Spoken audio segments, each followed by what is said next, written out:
Halo semuanya, Assalamualaikum warahmatullahi wabarakatuh. Kembali lagi di channel Cincin Kehidupan. Di setiap hubungan selalu ada cerita yang tidak pernah terlihat oleh orang lain. Ada cinta yang dibangun dengan satu harapan, dan ada janji yang diucapkan dengan keyakinan. Dan ada masa depan yang dirancang seolah tidak akan pernah runtuh. Namun tidak semua cerita itu berakhir sesuai apa yang kita inginkan. Ada yang berakhir dengan pengkhianatan, ada yang berakhir dengan kehilangan, dan ada juga yang justru melahirkan kekuatan dari dalam diri seseorang yang sebelumnya tidak pernah ia sadari. Kisah ini bukan sekedar cerita tentang kehancuran. Bukan hanya tentang seorang suami yang meninggalkan istrinya di saat paling rapuh, tetapi tentang bagaimana seorang wanita bernama Nadira yang dipaksa jatuh di titik paling rendah dalam hidupnya. Perlahan memilih untuk tidak menyerah pada luka itu.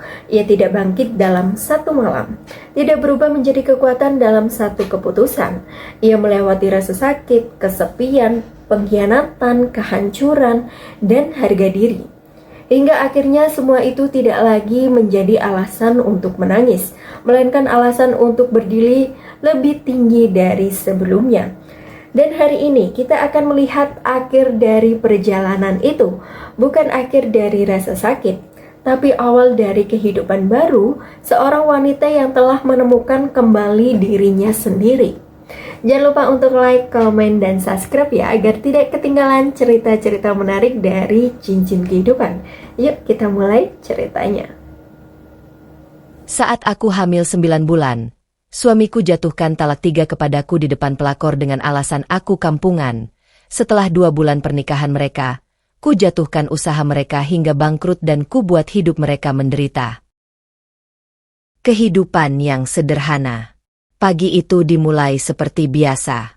Cahaya matahari menyelinap masuk melalui celah tirai tipis di rumah kecil yang mereka tempati. Udara masih dingin, dan suara kendaraan belum terlalu ramai. Nadira sudah terbangun lebih dulu, seperti kebiasaannya sejak awal pernikahan. Dengan langkah pelan, ia berjalan ke dapur kecil yang menyatu dengan ruang tengah. Tangannya terampil menyiapkan sarapan sederhana, nasi hangat, telur dadar, dan sambal buatan sendiri. Tidak mewah, tapi cukup untuk mengisi tenaga sebelum memulai hari. Sesekali ia mengusap perutnya yang membesar. Usia kehamilannya sudah memasuki bulan ke-9. Gerakan kecil dari dalam perutnya membuatnya tersenyum tipis. "Sebentar lagi kita ketemu ya," bisiknya lembut. Dari kamar, terdengar suara Raka yang baru bangun. Nadira segera menuangkan teh hangat ke dalam cangkir favorit suaminya. Ia selalu berusaha memastikan semuanya siap sebelum Raka keluar kamar. Raka muncul dengan wajah masih setengah mengantuk, rambut sedikit berantakan. Ia duduk tanpa banyak bicara, langsung meraih cangkir teh. "Udah pagi banget kamu bangunnya," gumamnya. Nadira hanya tersenyum. "Biar kamu nggak telat kerja." Raka mengangguk singkat, lalu mulai makan. Tidak banyak percakapan, tapi bagi Nadira, keheningan seperti itu terasa biasa. Ia sudah terbiasa dengan sifat Raka yang tidak banyak bicara. Dulu, semuanya tidak seperti ini. Ingatan Nadira melayang ke masa awal mereka menikah. Saat itu, mereka benar-benar memulai dari nol. Tinggal di kontrakan sempit, berbagi satu kipas angin yang sering mati mendadak. Bahkan kadang harus menghitung uang untuk sekadar membeli makan. Namun justru di masa-masa itu, mereka tertawa lebih sering.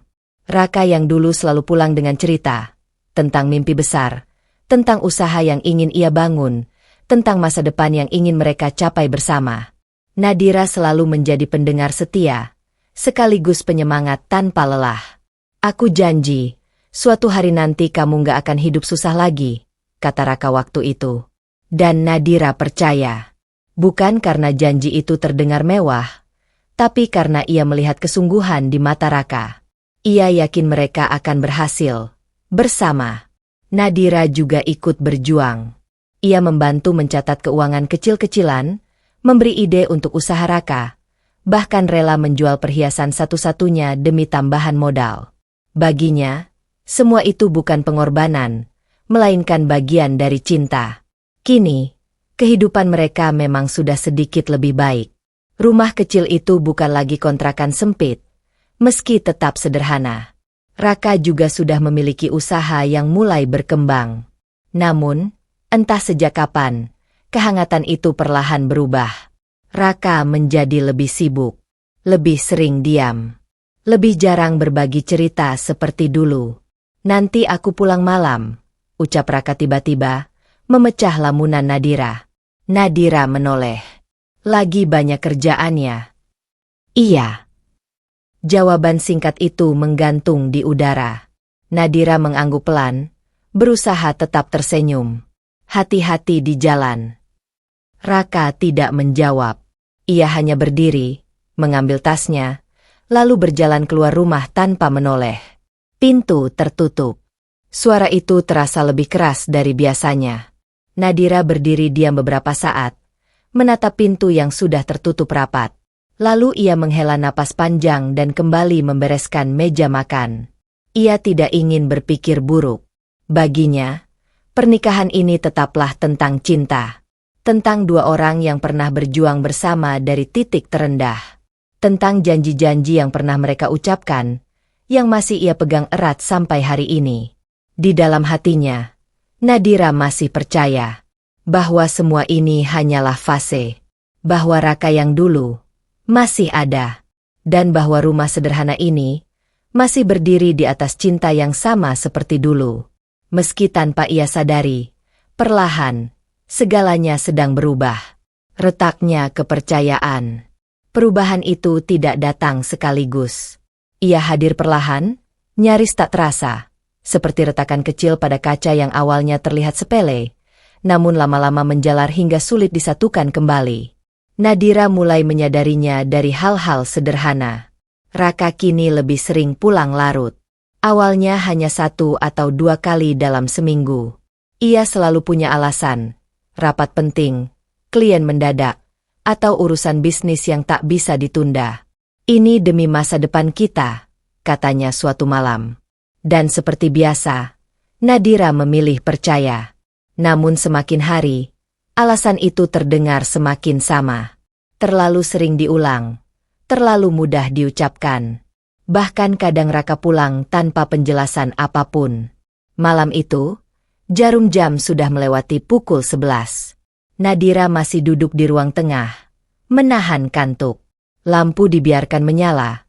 Makanan yang ia siapkan sejak sore sudah dingin di meja. Perutnya yang besar membuat punggungnya sering terasa nyeri, tapi ia tetap menunggu. Bukan karena kewajiban, tapi karena kebiasaan yang dulu terasa hangat. Suara pintu akhirnya terdengar terbuka. Raka masuk dengan langkah cepat, wajahnya tampak lelah, atau mungkin tidak ingin diganggu. "Kamu belum tidur?" tanyanya singkat, sambil melepas sepatu. Nadira berdiri pelan. "Nunggu kamu. Aku sudah siapkan makan. Aku sudah makan di luar." Jawaban itu datang begitu cepat, memotong kalimat Nadira sebelum selesai. Hening. Nadira menatap meja makan, lalu kembali menatap Raka. "Oh, ya sudah." Ia mencoba tersenyum, tapi terasa kaku. Dulu, Raka selalu memberi kabar. Sekecil apapun itu. Bahkan saat mereka masih kesulitan, ia tak pernah membiarkan Nadira menunggu tanpa kepastian. Kini, semuanya terasa berbeda. Hari-hari berikutnya semakin menegaskan perubahan itu. Raka menjadi lebih dingin, lebih mudah kesal. Hal-hal kecil yang dulu ia anggap biasa, kini sering menjadi alasan untuk mengeluh. Seperti pagi itu. Nadira sedang menyapu ketika Raka keluar dari kamar dengan wajah tidak puas. "Rumah kok berantakan terus sih?" katanya tiba-tiba. Nadira terdiam. "Aku baru mau bersin. Tadi malam aku capek." "Capek?" Raka menyela. Nada suaranya naik sedikit. "Kamu di rumah aja. Capeknya apa?" Kalimat itu terasa seperti tamparan. Nadira menggenggam gagang sapu lebih erat. Ia ingin menjelaskan tentang tubuhnya yang semakin berat, tentang sulitnya bergerak dengan perut yang semakin membesar, tentang rasa lelah yang tidak selalu terlihat. Namun kata-kata itu tertahan di tenggorokan. Raka sudah lebih dulu mengalihkan pandangan, seolah pembicaraan itu tidak penting. Sejak saat itu, komentar-komentar seperti itu mulai sering muncul. Cara bicaramu itu loh, terlalu kampungan.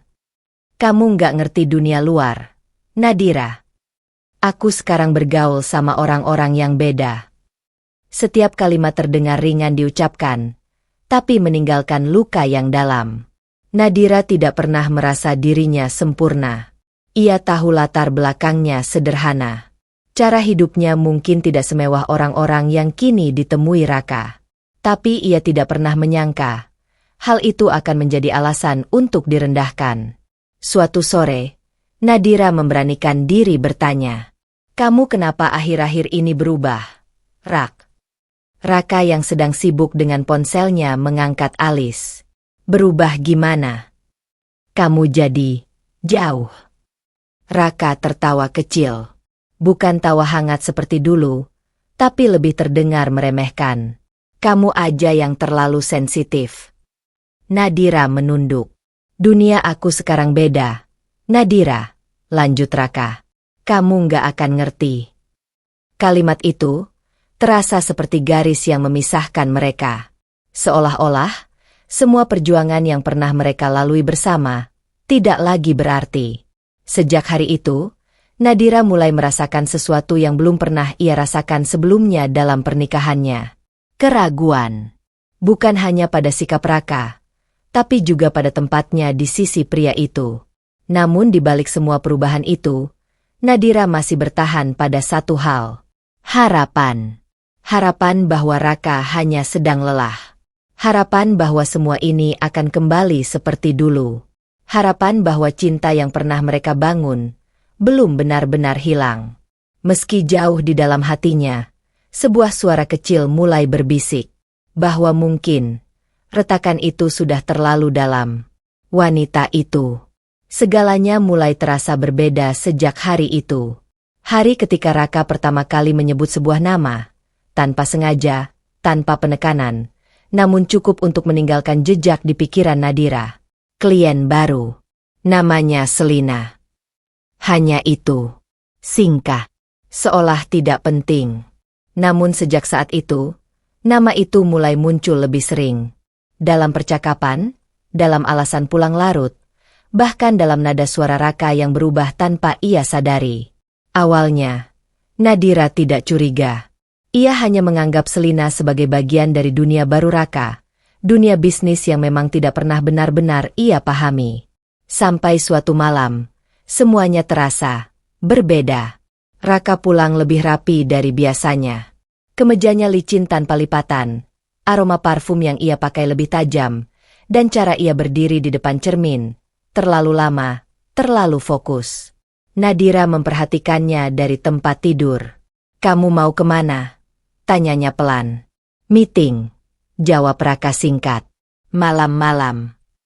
Raka menghela napas kecil, seolah pertanyaan itu melelahkan. "Klien besar. Nggak bisa diatur waktunya." Nadira mengangguk pelan. Ia tidak ingin terlihat mengekang.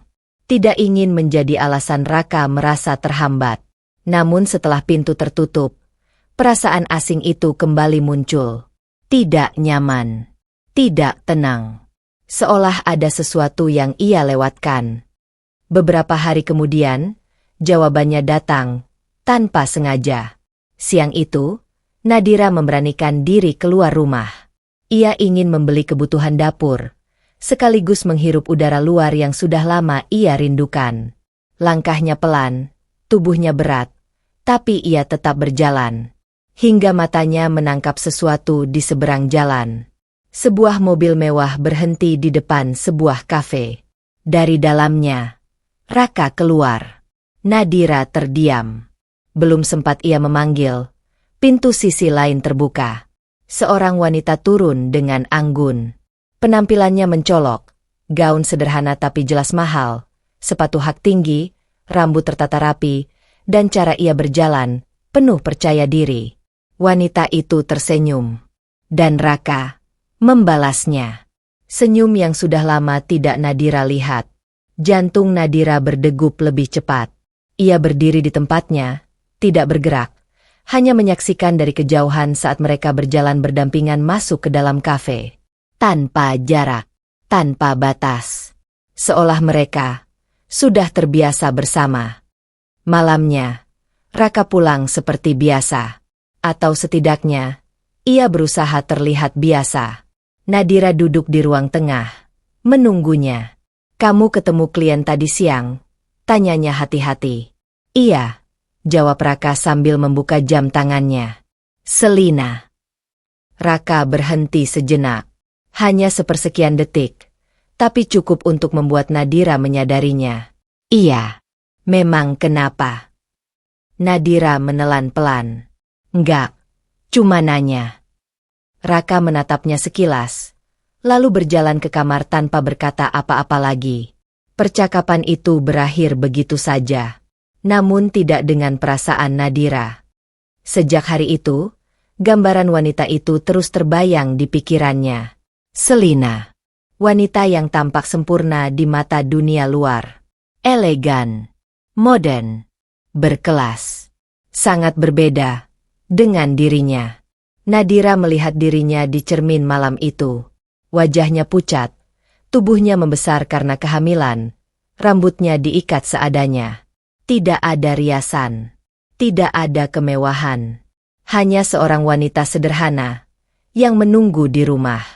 Dan untuk pertama kalinya, sebuah pertanyaan muncul di benaknya. Apakah itu alasan Raka berubah? Sementara itu, di luar sana, Selina bukan sekadar wanita biasa. Ia tahu bagaimana menarik perhatian. Tahu bagaimana membuat seorang pria merasa lebih besar, lebih penting, lebih naik kelas. Dan Raka perlahan tenggelam dalam dunia itu. Dunia yang penuh kilau. Dunia yang membuatnya lupa dari mana ia memulai. Tanpa ia sadari, langkahnya semakin jauh. Menjauh dari rumah. Menjauh dari Nadira, dan semakin dekat pada wanita itu. Pengkhianatan terbuka. Hari itu terasa ganjil sejak pagi. Udara di dalam rumah terasa lebih sunyi dari biasanya. Nadira duduk di tepi tempat tidur, menahan napas sejenak saat rasa nyeri samar menjalar di perutnya. Kandungannya sudah memasuki bulan ke-9. Waktunya bisa datang kapan saja. Ia mengusap perutnya perlahan, mencoba menenangkan diri. "Sebentar lagi," bisiknya pelan. Namun entah kenapa, hatinya tidak tenang. Sejak beberapa hari terakhir, Raka semakin jarang pulang. Bahkan ketika ada di rumah pun, keberadaannya terasa jauh. Seolah hanya tubuhnya yang ada, bukan hatinya. Hari itu, Raka tidak memberi kabar. Sampai sore menjelang malam, barulah suara mobil terdengar berhenti di depan rumah. Nadira langsung berdiri, meski langkahnya terasa berat. Ia berjalan pelan menuju pintu, berharap, entah apa yang ia harapkan. Mungkin penjelasan, mungkin sedikit perhatian, atau mungkin Raka yang dulu. Pintu terbuka, dan harapan itu runtuh dalam sekejap. Raka berdiri di sana, tidak sendiri. Di sampingnya, berdiri Selina.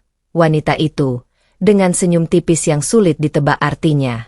Penampilannya tetap rapi, elegan, seolah ia memang pantas berada di mana saja, bahkan di rumah orang lain. Nadira membeku. "Raka." Suaranya hampir tak terdengar. "Kamu bawa dia ke sini."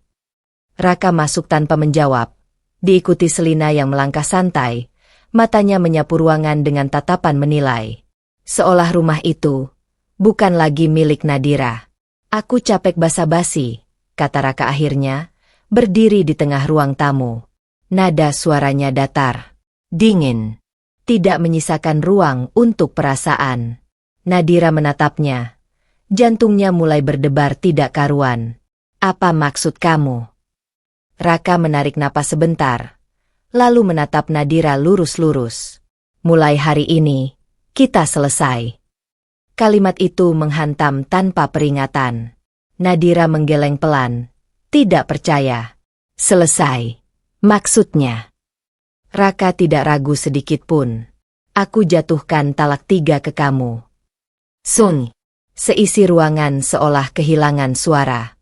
Nadira merasa kakinya melemah. Ia memegang sandaran kursi untuk tetap berdiri. Raka, jangan bercanda, bisiknya.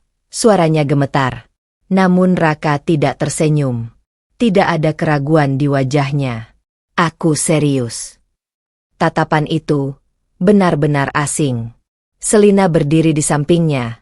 Diam, namun jelas menikmati situasi itu. Bibirnya sedikit rangkat. Seolah ini adalah kemenangan yang sudah lama ia tunggu. Kenapa? Suara Nadira pecah. Kenapa sekarang? Aku lagi hamil. Tinggal nunggu lahiran. Raka menghela napas. Kali ini terdengar seperti rasa jengah. Karena aku udah nggak cocok sama kamu. Tidak cocok. Nadira mengulang. Hampir tak percaya. Kita sudah sejauh ini. Rak, kita mulai dari nol. Justru itu masalahnya. Raka memotong. Kamu tetap di situ. Nggak berkembang. Kalimat itu menusuk lebih dalam dari apapun. Aku sekarang punya kehidupan yang berbeda. Lanjutnya. Lingkungan aku beda.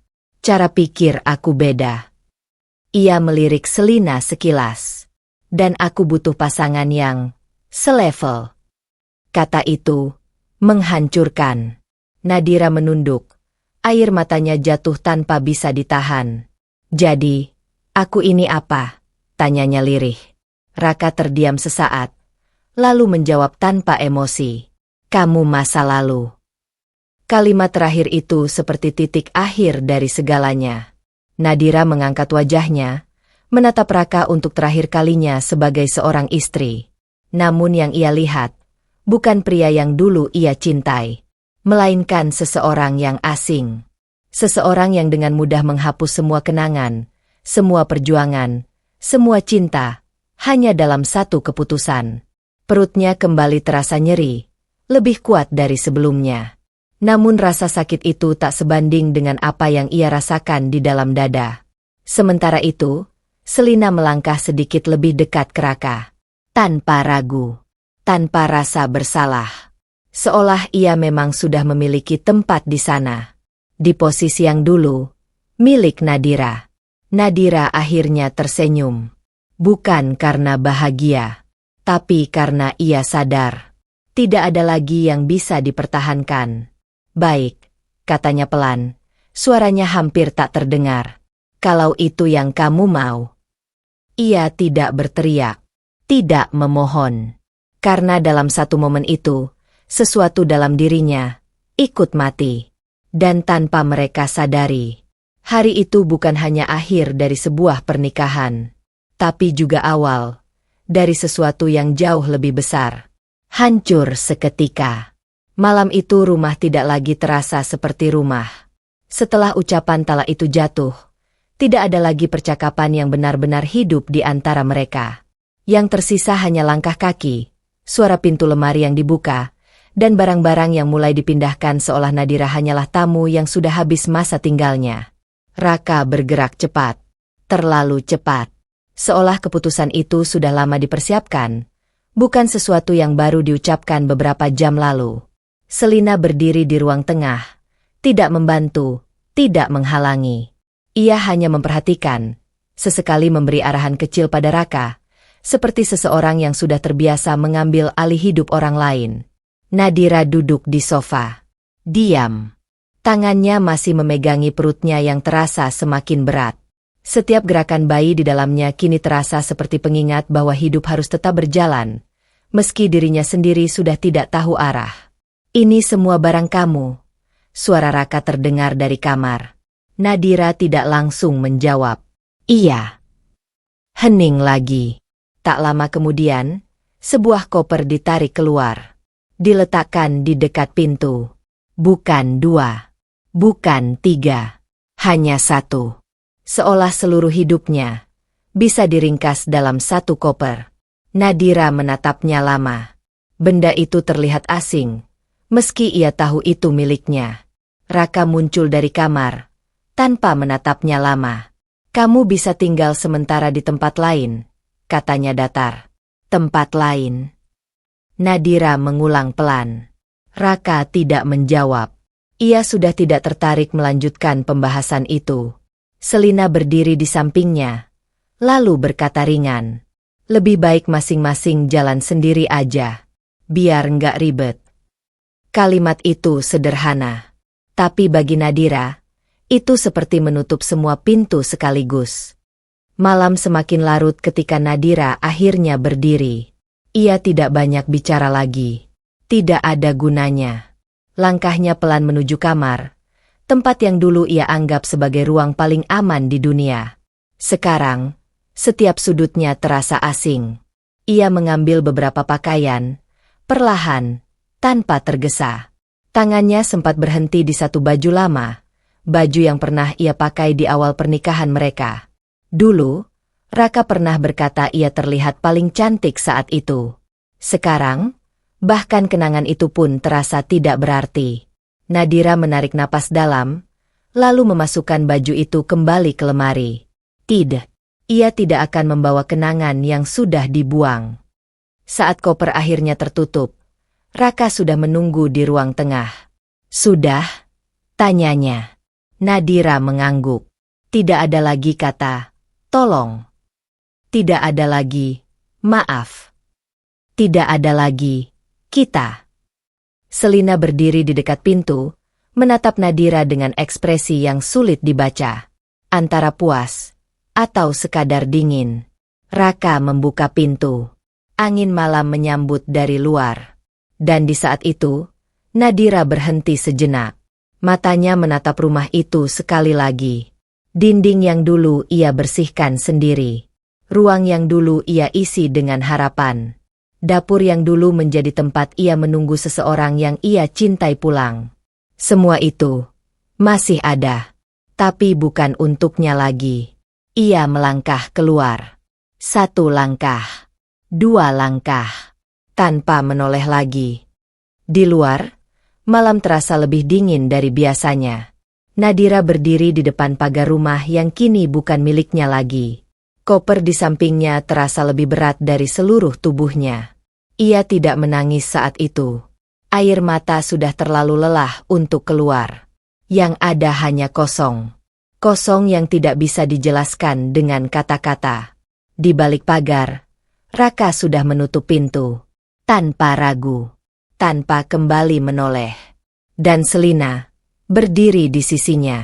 Seolah memang dari awal, di sanalah tempatnya. Nadira menarik napas pelan.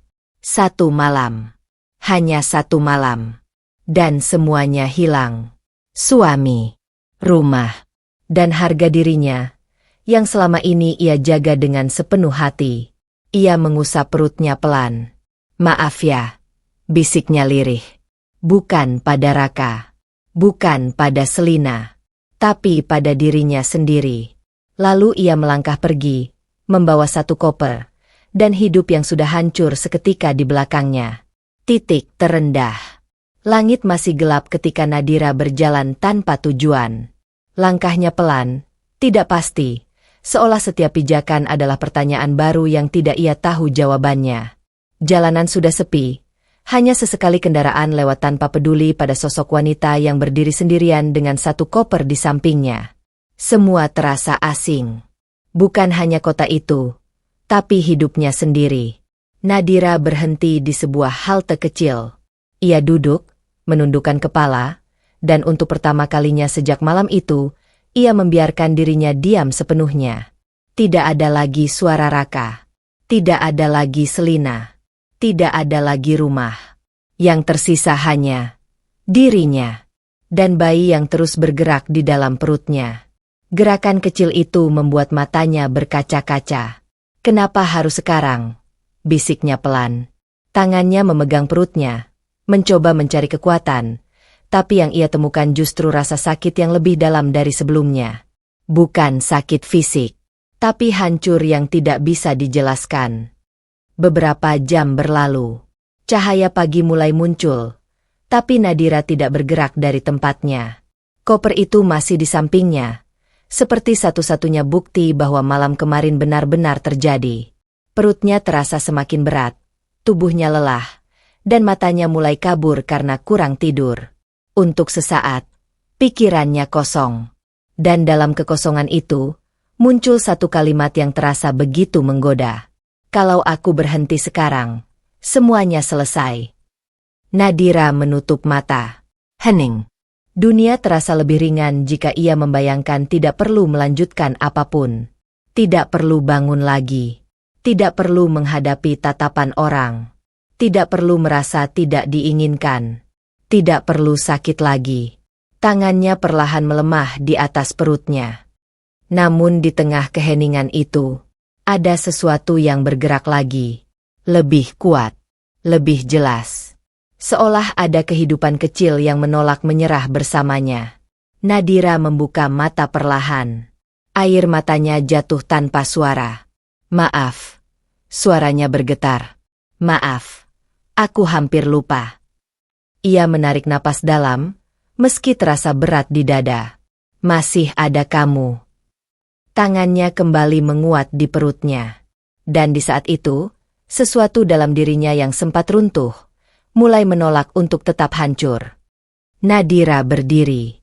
Kakinya masih gemetar. Tapi ia memaksakan diri. Ia melihat sekeliling, jalan yang asing, orang-orang yang mulai berlalu lalang, kehidupan yang berjalan seperti tidak pernah terjadi apa-apa padanya. Tidak ada yang peduli. Tidak ada yang akan menolong jika ia hanya diam.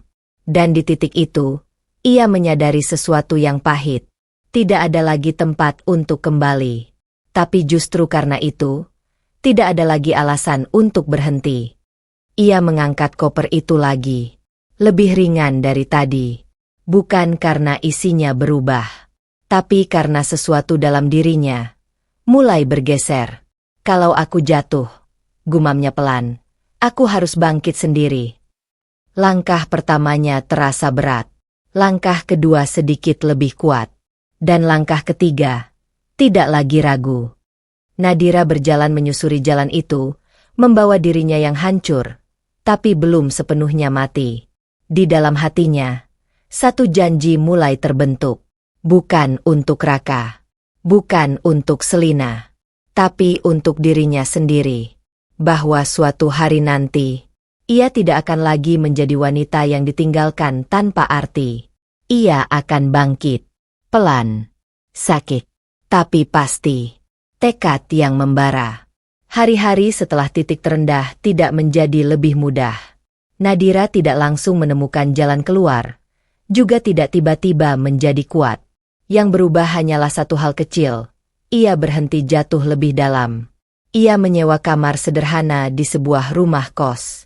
Ruangannya sempit, dindingnya tipis, dan jendelanya tidak menghadap apapun yang indah. Tapi untuk saat itu sudah cukup. Cukup untuk bertahan.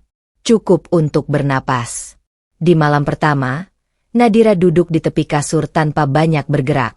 Koper yang dulu terasa seperti akhir dari hidupnya kini terbuka di sudut ruangan. Isinya tidak banyak. Pakaian sederhana, beberapa dokumen, dan sisa hidup yang dipaksa mulai ulang dari nol. Di luar, suara hujan turun pelan. Di dalam, Nadira hanya diam. Tangannya kembali menyentuh perutnya. Gerakan kecil itu masih ada. Masih hidup. Masih bertahan. Sama seperti dirinya. Namun kali ini, tidak ada lagi rasa ingin menyerah yang mendominasi. Yang ada adalah sesuatu yang lain. Diam. Tapi panas. Keesokan harinya, Nadira mulai bergerak. Pelan. Tidak sempurna, tapi nyata. Ia mencari pekerjaan kecil. Apa saja. Ia tidak lagi memilih. Ia tidak lagi menunggu keadaan ideal. Ia hanya perlu satu pintu terbuka. Sekecil apapun itu. Beberapa orang menolaknya. Beberapa hanya melihat sekilas lalu mengabaikan. Tapi Nadira tidak berhenti. Setiap penolakan tidak lagi ia simpan sebagai luka, melainkan sebagai alasan untuk melangkah lebih jauh. Dalam setiap langkahnya, ada satu nama yang tidak lagi ingin ia sebut. Raka. Bukan karena masih cinta, tapi karena ia tidak ingin hidupnya lagi ditentukan oleh orang yang pernah meninggalkannya begitu saja. Suatu malam, Laras, teman lamanya, datang. Laras menatap Nadira lama sebelum akhirnya duduk di lantai kamar kos itu. "Kamu masih bertahan?" tanya Laras pelan. Nadira tersenyum tipis, bukan karena bahagia, tapi karena lelah yang sudah menjadi biasa. "Kalau bukan aku, siapa lagi?" Laras terdiam. Ruangan itu hening beberapa detik sebelum Nadira melanjutkan. Suaranya lebih rendah tapi jelas. "Aku nggak mau menangis terus, Laras." Tangannya mengepal pelan di atas lututnya. "Aku sudah cukup jadi orang yang ditinggalkan." Laras memperhatikan perubahan itu. Bukan perubahan besar yang dramatis, tapi perubahan yang terasa dalam, seperti api kecil yang mulai menyala di bawah abu. "Aku nggak akan balas mereka dengan air mata," lanjut Nadira. Ia menatap ke depan, kosong tapi tegas, tapi dengan kekuatan. Malam itu, setelah Laras pulang, Nadira duduk lebih lama dari biasanya. Di luar, suara hujan masih turun, tapi tidak lagi terdengar seperti kesedihan. Lebih seperti waktu yang terus berjalan tanpa peduli pada masa lalu. Nadira mengambil kertas kecil dan pena. Ia menulis sesuatu. Bukan rencana balas dendam. Bukan daftar kebencian. Tapi satu kalimat sederhana. "Aku akan bangkit. Pelan-pelan. Tapi pasti." Ia berhenti sejenak. Lalu menambahkan. "Dan aku tidak akan kembali menjadi wanita yang bisa dihancurkan begitu saja." Untuk pertama kalinya sejak semuanya runtuh, Nadira merasakan sesuatu yang berbeda di dadanya. Bukan sakit. Bukan hampa. Tapi panas yang tenang. Seperti bara kecil yang baru saja menyala di tengah kegelapan. Ia tahu jalan di depannya tidak akan mudah. Ia tahu luka itu belum sembuh. Tapi malam itu, Nadira membuat satu keputusan yang mengubah segalanya.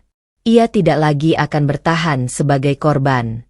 Ia akan bertahan sebagai seseorang yang suatu hari nanti tidak bisa lagi diremehkan. Pertemuan lama. Hari itu, Nadira sedang berdiri di depan sebuah toko kecil yang sedang mencari pegawai. Sudah 3 tempat ia datangi hari itu. 2 menolak tanpa banyak alasan. 1 lagi bahkan tidak sempat mendengar penjelasannya sampai selesai. Namun Nadira tetap berdiri di sana, menunggu keputusan yang entah akan datang atau tidak. Perutnya sudah semakin berat. Kakinya mulai bengkak. Tapi ia tidak bisa berhenti. Ia butuh hidup. Bukan pilihan. Nadira. Suara itu membuatnya berhenti. Sebuah suara yang lama tidak ia dengar, tapi masih cukup familiar untuk membuat kepalanya menoleh perlahan. Seorang pria berdiri beberapa langkah darinya. Andre. Nadira terdiam.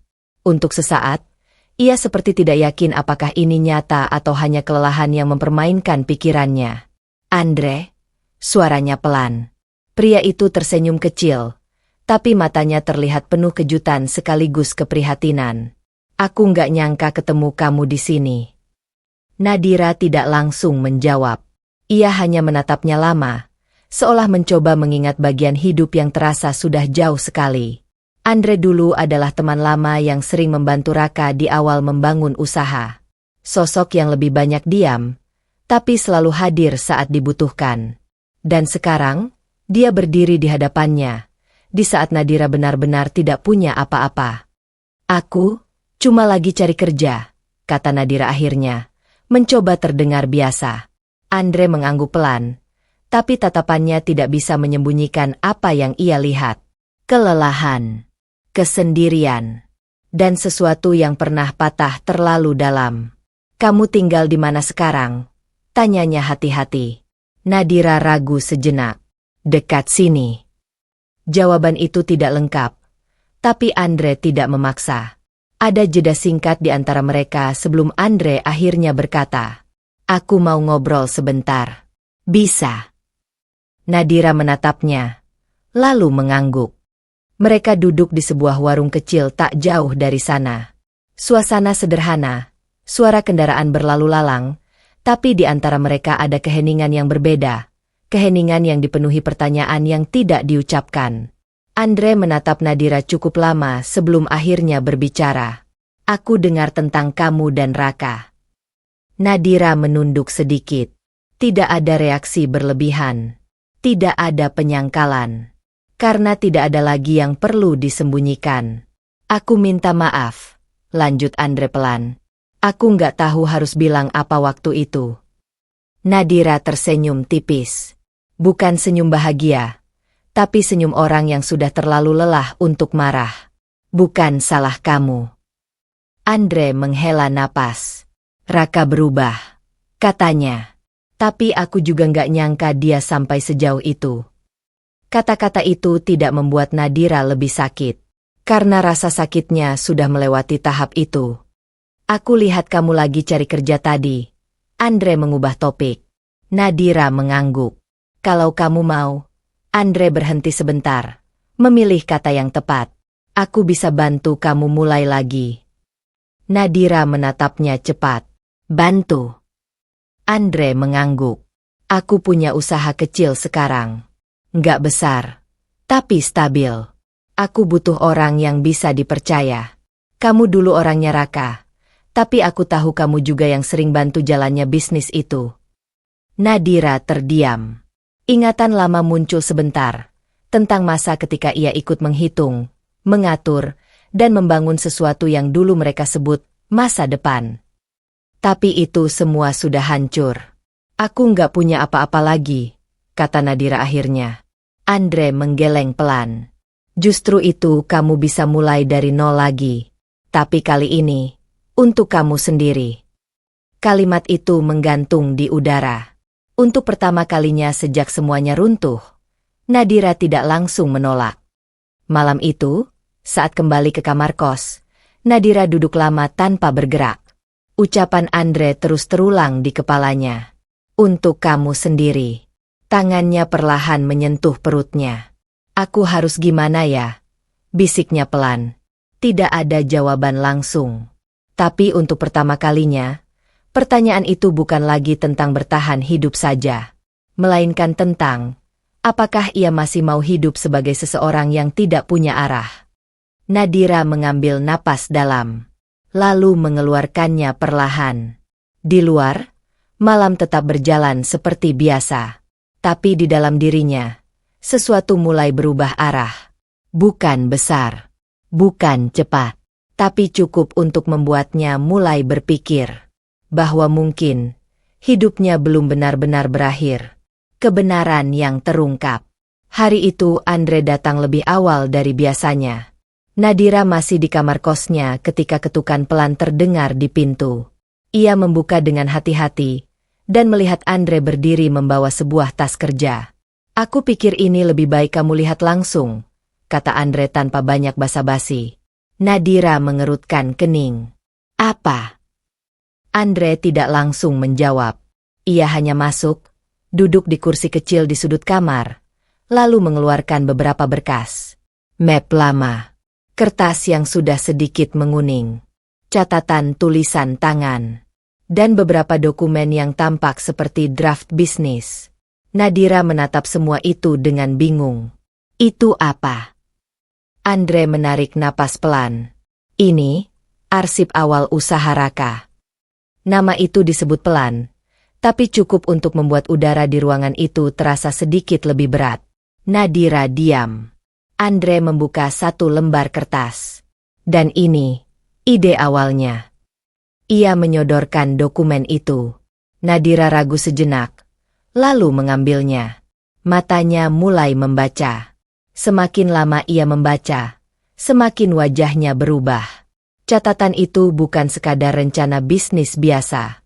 Ada struktur, konsep, alur pengembangan usaha, dan yang paling membuatnya terpaku adalah tulisan di bagian marin. Tulisan tangan Nadira sendiri. Ia terdiam.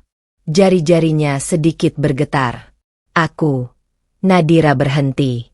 Suaranya serak. Ini. Andre mengangguk pelan. Aku masih ingat waktu itu. Kamu yang sering bantu Raka menyusun semuanya. Kamu yang bikin konsep awalnya lebih rapi, lebih jalan. Nadira menggeleng pelan, seperti tidak percaya apa yang sedang ia lihat. Ini ideku. Andre tidak melebihkan jawaban. Tapi waktu usaha itu mulai jalan, Raka yang ambil semua peran utama. Nama dia yang muncul. Kamu cuma ada di belakang. Kalimat itu jatuh pelan, tapi menghantam keras. Nadira menatap kertas di tangannya lama sekali. Semua ingatan lama muncul tanpa diminta. Malam-malam mereka menghitung modal. Diskusi panjang tentang usaha kecil yang mereka bangun dari nol. Dan dirinya yang selalu berkata, kalau kamu maju, kita maju sama-sama. Tapi ternyata, yang maju hanya satu nama. Kenapa kamu baru bilang sekarang? Suara Nadira hampir tidak terdengar. Andre menatapnya. Aku juga baru kumpulin semuanya lagi. Aku nggak tahu kamu butuh ini secepat ini. Nadira tertawa kecil. Bukan tawa bahagia. Lebih seperti seseorang yang baru sadar ada bagian hidupnya yang dicuri diam-diam. Jadi selama ini, Nadira menatap dokumen itu lagi. Aku cuma bayangan. Andre diam beberapa detik. Bukan bayangan, katanya akhirnya. Kamu fondasinya. Kata itu membuat Nadira terdiam. Fondasi. Sesuatu yang tidak terlihat, tapi menopang semuanya. Sesuatu yang sering dilupakan setelah bangunan berdiri. Malam mulai turun ketika Andre pamit. Tapi Nadira tidak langsung bergerak. Ia masih duduk di lantai, dikelilingi dokumen-dokumen itu. Tangannya perlahan meremas satu lembar kertas. Matanya kosong, tapi bukan lagi kosong yang rapuh. Ada sesuatu yang mulai berbeda. Bukan sakit yang mematahkan, tapi kesadaran yang menyala perlahan. Jadi itu alasan kamu bilang aku nggak berkembang. Gumamnya pelan. Senyum tipis muncul di bibirnya. Kali ini bukan senyum sedih. Tapi senyum yang mulai mengerti sesuatu yang lama disembunyikan darinya. Nadira berdiri perlahan. Ia merapikan dokumen itu, menyimpannya kembali dengan hati-hati. Tangannya menyentuh perutnya. Kalau aku fondasinya, bisiknya, berarti aku juga bisa bangun lagi. Ia menarik napas dalam. Untuk pertama kalinya, rasa sakit itu tidak hanya menjadi luka, tapi juga menjadi bahan bakar. Dan di dalam kamar kos sederhana itu, Nadira mulai memahami satu hal penting. Ia tidak kehilangan semuanya. Ia hanya pernah tidak diberi pengakuan atas apa yang sebenarnya ia bangun sendiri. Langkah pertama. Pagi itu Nadira datang ke sebuah kantor kecil di lantai 2 ruko tua. Tangannya masih memegang map dokumen yang semalam membuatnya tidak bisa tidur. Matanya sedikit sembab. Tapi langkahnya kali ini berbeda. Tidak lagi seperti orang yang terseret keadaan, melainkan seseorang yang mulai memilih arah. Andre menunggu di depan pintu. Dia sudah datang, kata Andre singkat sambil menoleh ke dalam. Nadira mengangguk, lalu masuk. Di dalam ruangan itu, seorang pria duduk rapi di depan meja kerja sederhana. Kemeja putihnya diselipkan dengan rapi, ekspresinya tenang tapi tajam. Dimas, Andre memperkenalkan. Ini Nadira. Pria itu berdiri, menjabat tangan Nadira dengan sopan. Senang bertemu dengan Anda, ucapnya. Nadira sedikit kaku, tapi membalas salam itu. Duduk dulu, kata Dimas. Suara Dimas tenang, tidak menghakimi, tidak terburu-buru. Hal itu membuat Nadira sedikit lebih rileks, meski masih ada jarak di dalam dirinya. Dimas membuka map yang dibawa Nadira. Ia membaca perlahan, sesekali mencatat sesuatu. Tidak ada ekspresi berlebihan di wajahnya, hanya fokus yang dalam. Setelah beberapa menit, ia menutup map itu. Ini bukan sekadar cerita rumah tangga, katanya akhirnya. Nadira menegang. Dimas melanjutkan, ada kontribusi intelektual yang jelas di sini. Konsep, struktur bisnis, bahkan beberapa strategi awal usaha ini, bukan sesuatu yang muncul tiba-tiba dari Raka saja. Nadira menatapnya. Lalu, artinya apa? Tanyanya pelan. Dimas bersandar sedikit di kursinya. Artinya, kamu punya posisi yang bisa diperjuangkan. Kata-kata itu menggantung di udara. Andre menatap Nadira diam-diam, seperti memastikan ia benar-benar mendengar itu. Kalau kamu mau, lanjut Dimas, kita bisa mulai dari 2 jalur. Ia mengangkat 1 jari. Pertama, jalur hukum. Kita kumpulkan bukti kontribusi kamu dalam pembangunan usaha itu. Jari kedua terangkat. Kedua, jalur finansial. Kita lihat aliran aset, siapa yang mengendalikan apa, dan bagaimana kamu bisa mendapatkan hak yang selama ini diabaikan. Nadira menelan ludah. Dan itu bisa berhasil. Dimas tidak langsung menjawab. Ia memilih jujur. Tidak mudah. Tapi mungkin. Kata, mungkin, itu tidak terdengar lemah di mulutnya. Justru terdengar realistis. Nadira menunduk. Tangannya menggenggam ujung map. Untuk pertama kalinya sejak semuanya hancur, ia tidak hanya dituntun oleh emosi, tapi oleh sesuatu yang lebih terstruktur, lebih jelas, lebih nyata. Aku nggak mau cuma jadi orang yang ditinggalkan, katanya pelan. Dimas mengangguk kecil. Kalau begitu, kita harus ubah posisimu. Dari korban, jadi pemilik cerita. Kalimat itu membuat Nadira diam. Pemilik cerita. Bukan bayangan. Bukan orang yang dihapus. Hari itu mereka mulai menyusun langkah pertama. Dimas menjelaskan hal-hal teknis. Dokumen yang harus dikumpulkan, bukti percakapan, catatan keuangan lama, bahkan jejak kontribusi Nadira dalam awal usaha Raka. Andre membantu mengingat detail-detail yang dulu Nadira anggap kecil, tapi ternyata penting. Setiap informasi yang muncul membuat satu hal semakin jelas. Nadira tidak pernah benar-benar, tidak ada. Ia hanya tidak pernah diakui. Sore menjelang ketika Nadira keluar dari kantor itu, langit sedikit mendung. Tapi untuk pertama kalinya, ia tidak merasa langit itu menekan dirinya. Ia berdiri di trotoar, memegang map yang kini terasa lebih berat dari sebelumnya. Bukan karena beban, tapi karena makna. Andre berdiri di sampingnya. Capek? Tanya Andre. Nadira menggeleng pelan. Bukan capek, jawabnya. Tapi, mulai sadar. Andre menatapnya. Nadira menatap lurus ke depan. Kalau aku dulu bisa bangun dari nol bersama dia, katanya pelan, berarti aku juga bisa bangun tanpa dia. Ada jeda.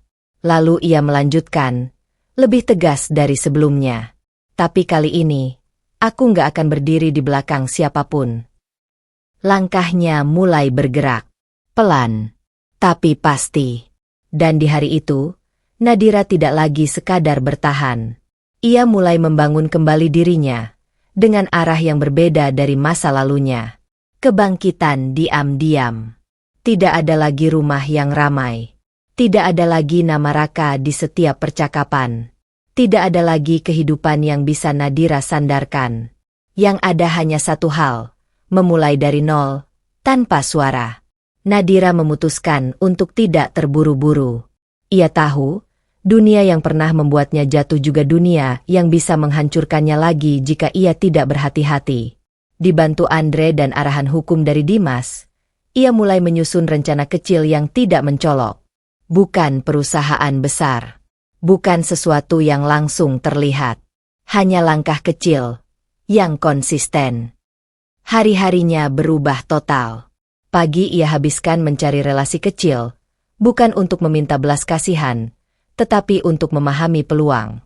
Siang ia belajar kembali membaca pasar, mencatat kebutuhan, mengamati celah. Malam ia duduk di kamar kosnya, menyusun rencana di atas kertas-kertas sederhana. Tidak ada lagi kemewahan mimpi kosong. Semua harus nyata. Semua harus terukur. Andre menjadi salah satu orang yang paling sering membantu.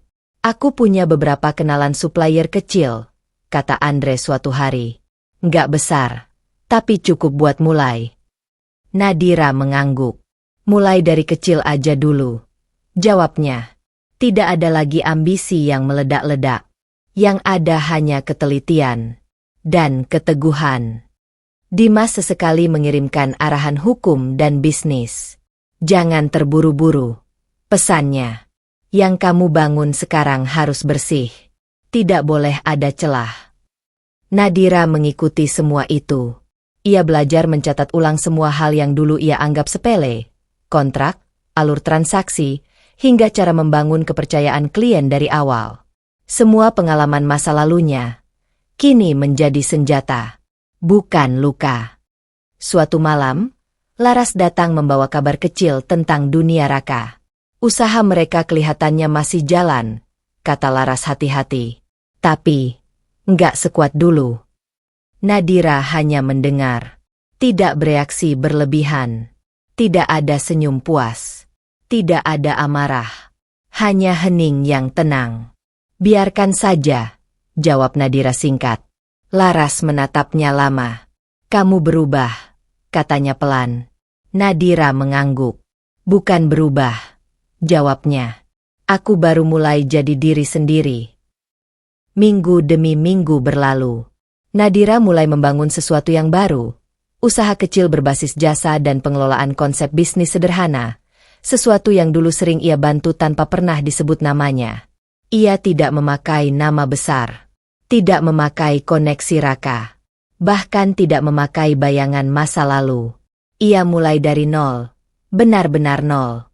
Di sebuah ruang kecil yang ia sewa sebagai kantor sederhana, Nadira duduk sendirian di depan meja kayu. Tidak ada logo besar di dinding. Tidak ada staf banyak. Hanya laptop, catatan, dan tekad yang tidak lagi bisa dipatahkan dengan mudah. Ia menatap layar lama-lama. Tangannya mengetik perlahan. Nama perusahaan itu muncul di layar. Bukan nama yang mewah. Bukan nama yang ingin mengesankan siapapun. Tapi cukup untuk menjadi awal baru. Nadira menarik napas dalam. Untuk pertama kalinya sejak semuanya runtuh, ia tidak merasa sedang mengejar sesuatu dari masa lalu. Ia sedang membangun sesuatu untuk masa depan. Dan yang paling penting, tanpa harus meminta izin siapapun. Di luar, kota tetap sibuk seperti biasa. Tapi di dalam diri Nadira, ada sesuatu yang tumbuh diam-diam. Tidak terlihat, tidak berisik, tapi pasti. Sebuah kebangkitan yang tidak lagi menunggu dunia untuk mengakuinya. Retaknya pernikahan baru. Di balik kemewahan yang dulu tampak sempurna, pernikahan Raka dan Selina mulai menunjukkan celah yang tidak bisa lagi ditutupi. Awalnya hanya hal kecil. Nada bicara yang mulai meninggi.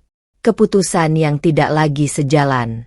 Dan uang yang perlahan menjadi pusat dari hampir semua percakapan.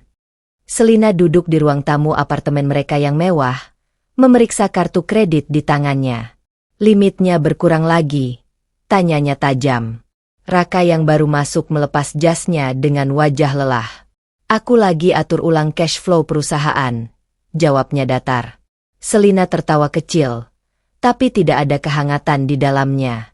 Cash flow atau kamu yang mulai nggak sanggup? Sindirnya. Raka menatapnya sekilas. Jangan mulai. Namun Selina tidak berhenti. Dulu kamu bilang semuanya akan lebih besar setelah aku di sini, katanya. Nyatanya, klien berkurang, investor mundur, dan kamu makin sibuk nyalahin keadaan. Kata-kata itu menggantung di udara. Raka mengencangkan rahangnya. Aku nggak butuh kamu menghakimi.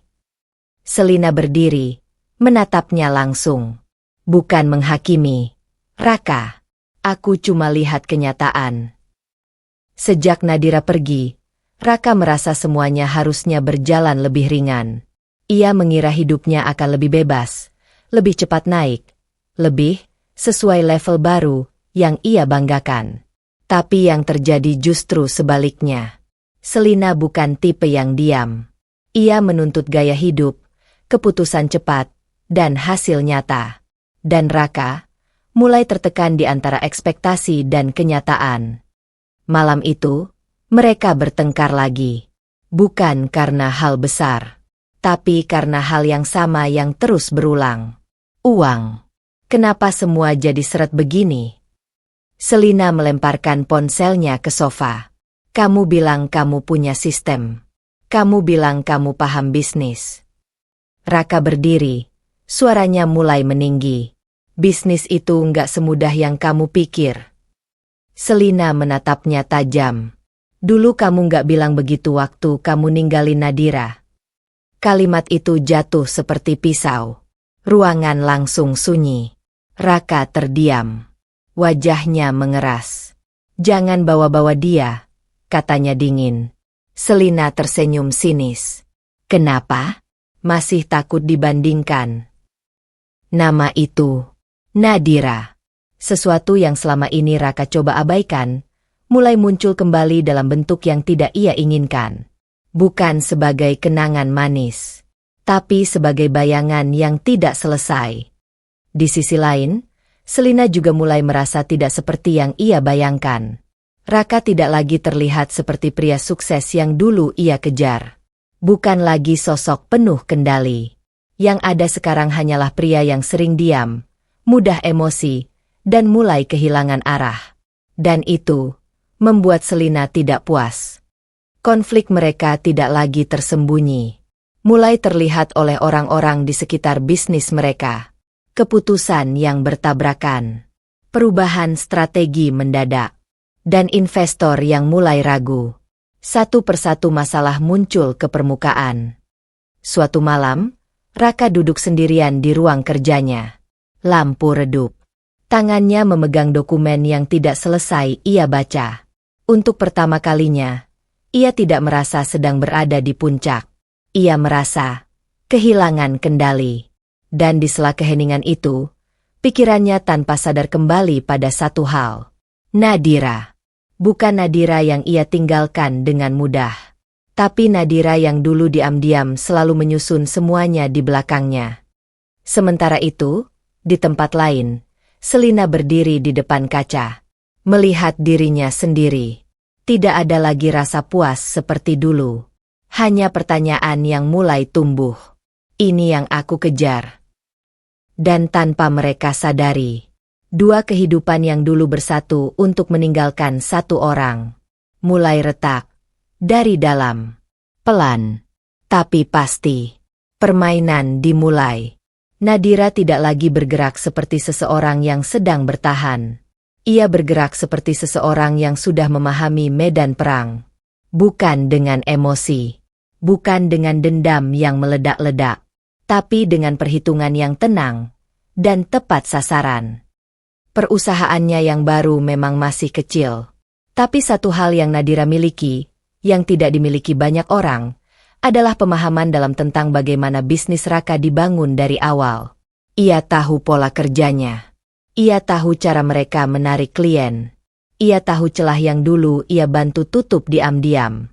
Dan sekarang, semua itu mulai ia gunakan dengan cara yang berbeda.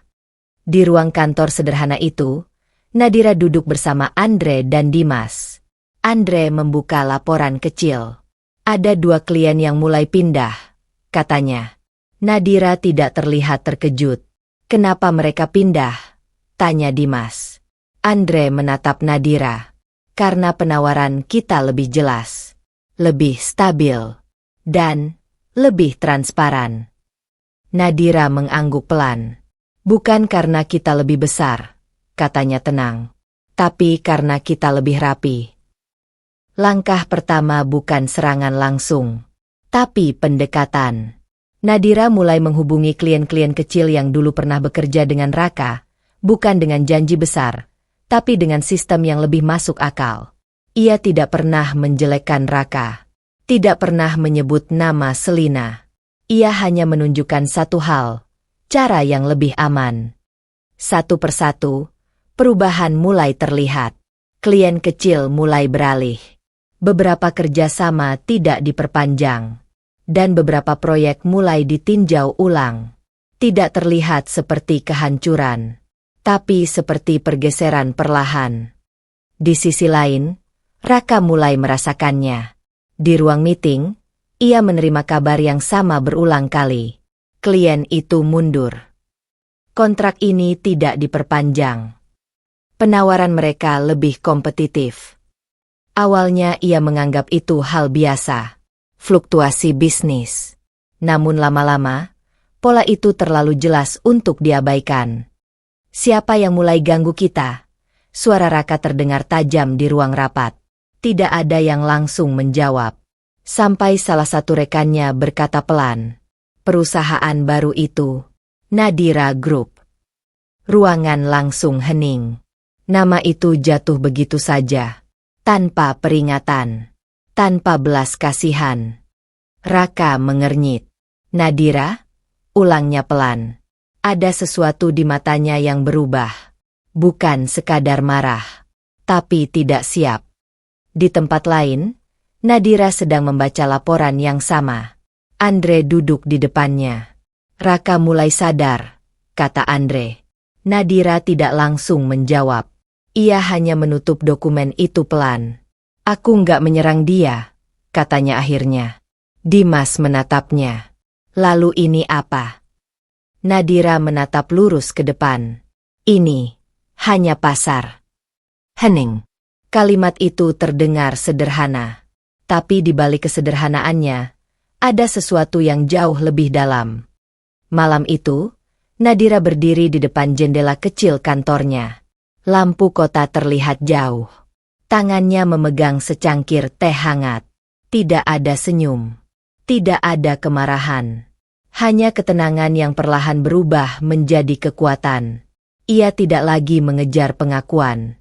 Tidak lagi mengejar balas dendam secara emosional. Ia hanya memastikan satu hal.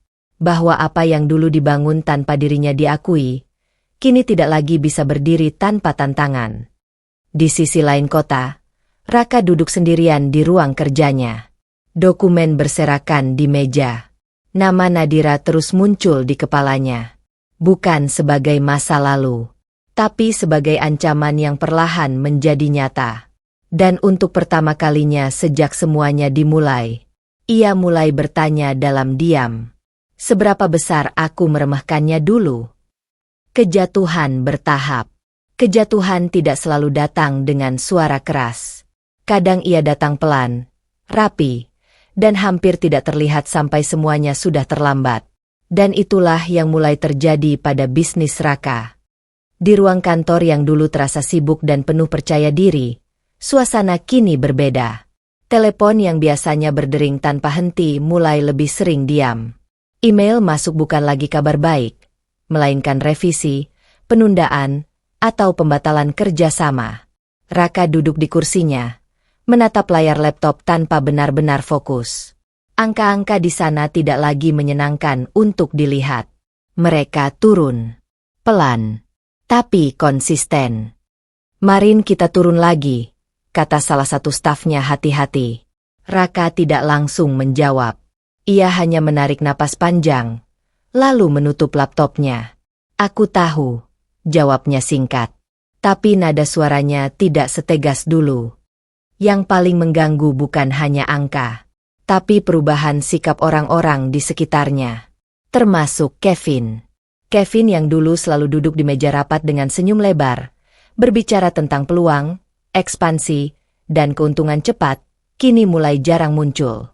Dan ketika muncul, ia tidak lagi seantusias dulu. Raka bertemu Kevin di sebuah kafe, tempat yang dulu mereka pakai untuk membahas rencana besar. Sekarang, terasa berbeda. Kevin datang lebih lambat dari biasanya. Tidak ada senyum lebar seperti dulu. Hanya duduk dan memesan minuman tanpa banyak bicara.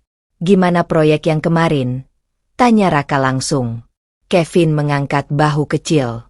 Jalan, tapi nggak secepat dulu. Raka mengerutkan kening. Kenapa? Kevin ragu sejenak sebelum menjawab. Pasar berubah. Kompetitor baru lebih rapi. Lebih stabil. Raka menatapnya tajam. Dan kamu biarin aja. Kevin tersenyum tipis. Tapi kali ini tidak ada kehangatan di dalamnya. Aku nggak biarin. Aku cuma realistis. Kata itu menggantung di udara. Realistis. Sesuatu yang dulu Raka selalu gunakan untuk meremehkan orang lain, kini kembali kepadanya.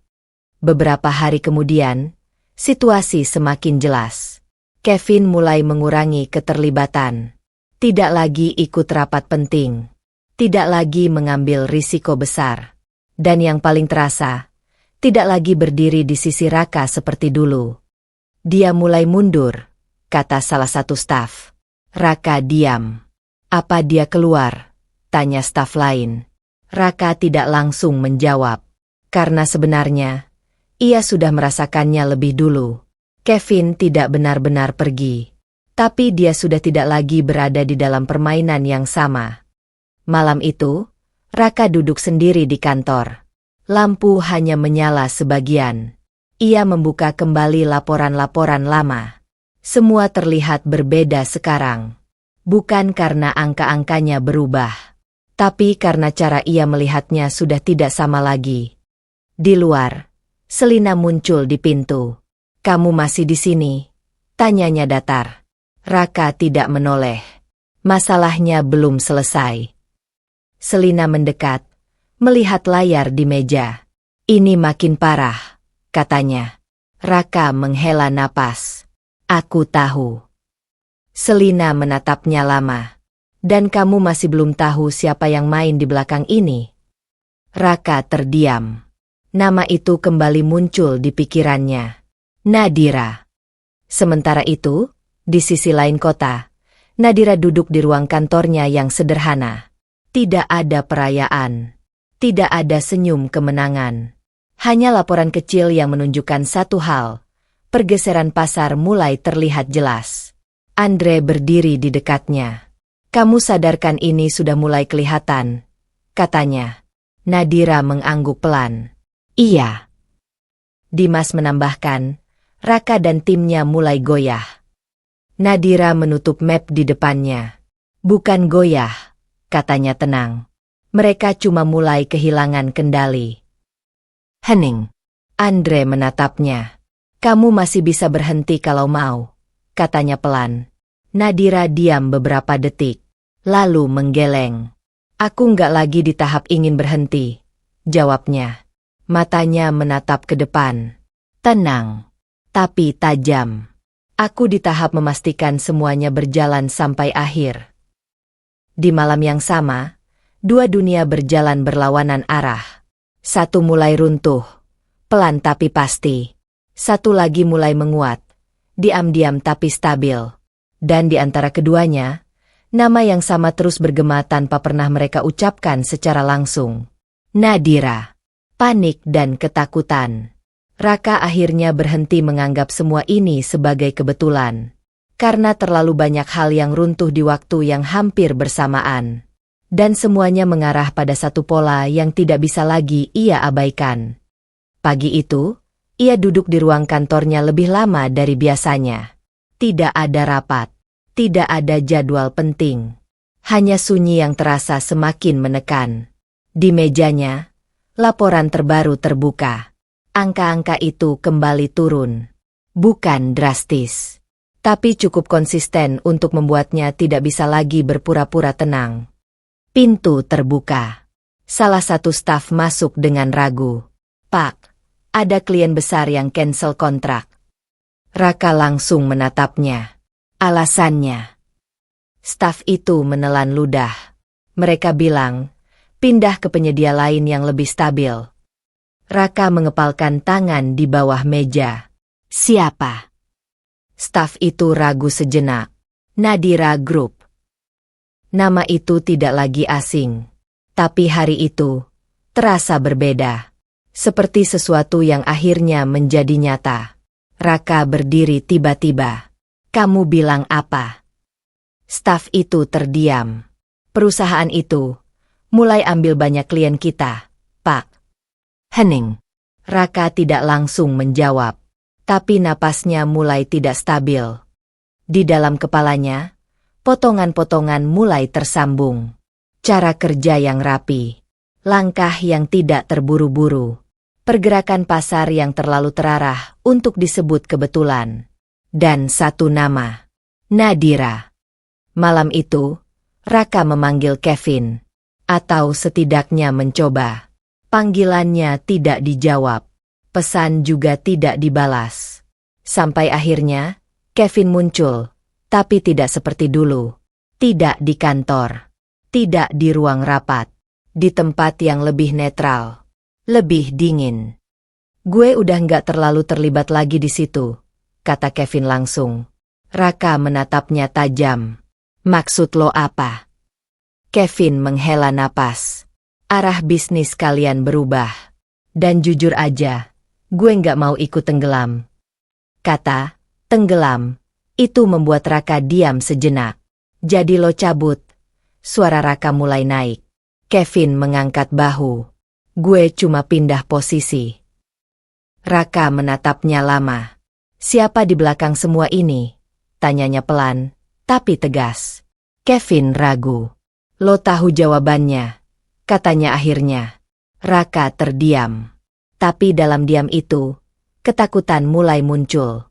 Nama itu kembali lagi. Nadira. Bukan lagi sebagai masa lalu. Bukan lagi sebagai kesalahan yang bisa diabaikan. Tapi sebagai sesuatu yang sedang mengatur arah permainan. Di sisi lain kota, Selina mulai kehilangan kesabaran.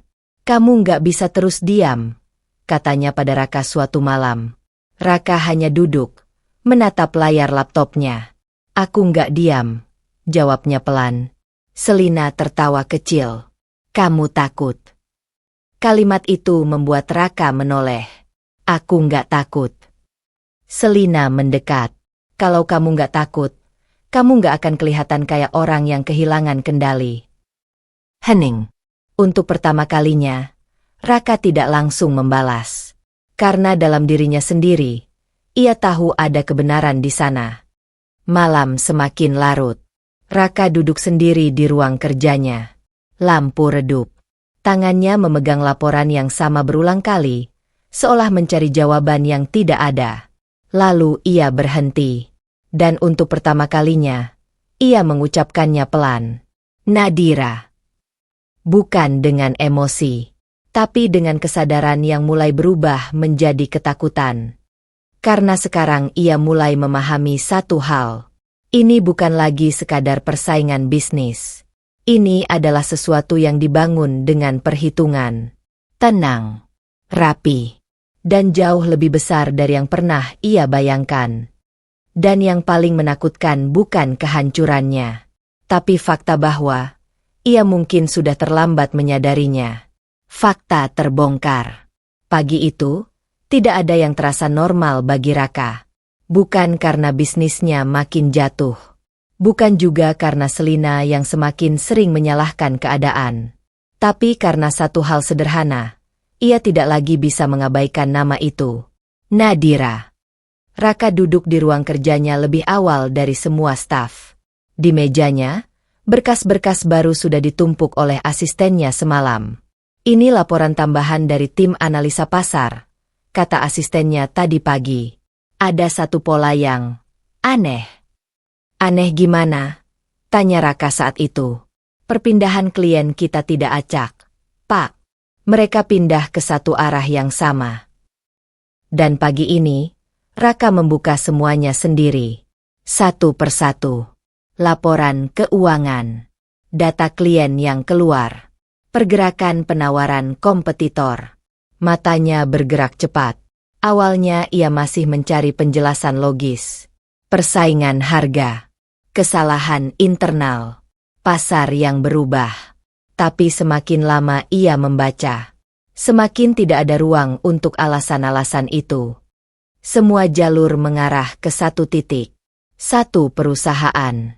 Satu pola strategi. Dan satu nama yang terus muncul di catatan internal investor baru yang masuk ke pasar yang sama. Nadira Group. Raka berhenti membaca. Tangannya yang memegang kertas sedikit bergetar. Ini nggak mungkin, gumamnya pelan. Ia membuka laptopnya lagi. Mencari lebih dalam. Profil perusahaan itu. Struktur manajemen. Pergerakan investasi. Dan ketika ia menemukan satu detail kecil, napasnya tertahan. Di bagian legal dokumen, nama pendiri tercantum jelas. Nadira.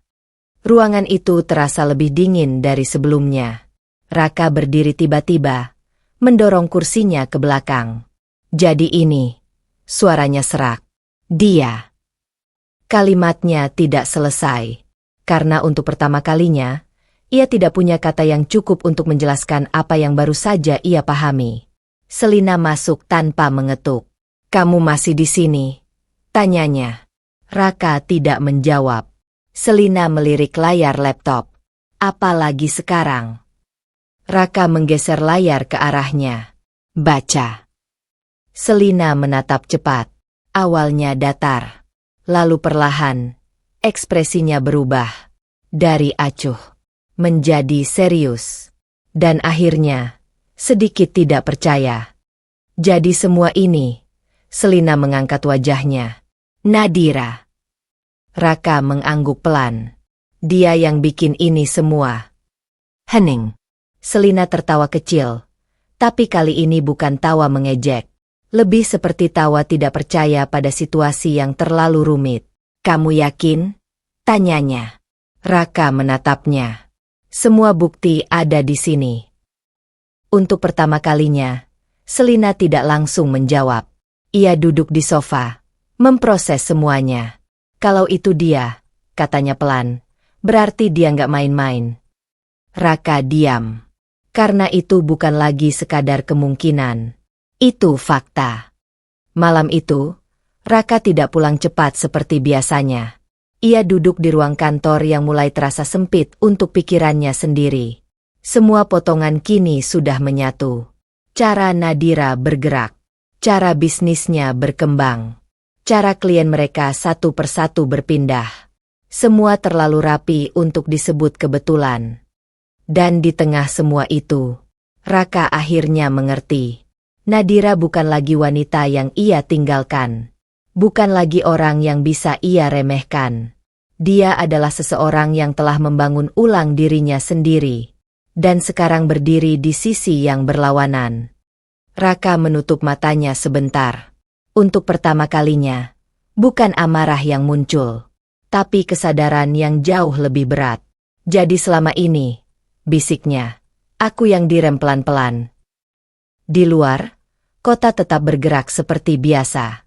Tapi di dalam hidup Raka, sesuatu sudah berubah permanen. Ia tidak lagi menghadapi pesaing. Ia sedang menghadapi akibat dari keputusan masa lalu yang tidak pernah ia pahami sampai tuntas. Permohonan yang terlambat. Hari itu Raka datang tanpa pengawal bisnis, tanpa Selina, tanpa sikap percaya diri yang dulu selalu ia bawa kemanapun. Ia datang sendiri. Dan itu saja sudah cukup menunjukkan betapa keadaan sudah berubah. Kantor kecil itu tidak sulit ditemukan, tapi bagi Raka, setiap langkah menuju pintu depan terasa berat. Nama di papan kecil di depan ruangan itu masih sederhana. Nadira Group.